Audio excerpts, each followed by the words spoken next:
Is what I realized is when I started out 20 years ago doing this stuff, I thought, well, all the people who were ahead of me and more successful, they were more sorted. They didn't have all the hang-ups I had of like, low self-esteem and lack of confidence and I don't know what, and mild depression I used to have back then. And then I met them and now I realize they're actually just as screwed up as I am, if not more so. And actually, that's often what drives us to create a business and to do something unconventional, to write a book, to do something that most people don't do. Most people do a job they don't enjoy and they come home and they watch Netflix and then they die. And I'm not denigrating that at all. That could be a good life, but some of us have a drive to do something other than that. We don't want to be in an office. We don't want to be in a job. We want to do something that feels a bit more meaningful, that has expression. We want to put our ideas out into the world. We want to help people. We want to change things.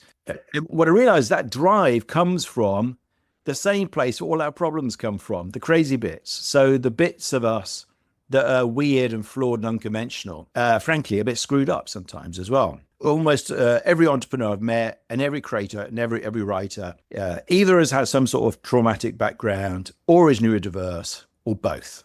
Now, there's a small percentage who are probably fantastic and well-adjusted. God knows what they're doing in that crowd, but it's a small number. Most of us have had something that's driven us down a path that said, I can't do a job. I need to do something different, even if it's difficult. So what we need to do is realize that actually these are not things to be embarrassed about. I mean, like every writer has kind of some form of mild depression, if not severe. I can tell you that.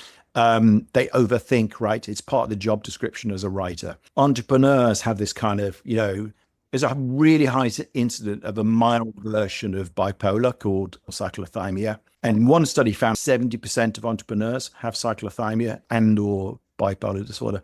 So there's all sorts of things that are coming that we have, which are really common. And besides which, all these problems that humans have are just far more common than we make out anyway. But the point is that your genius lies in the same place all the fucked up bits do.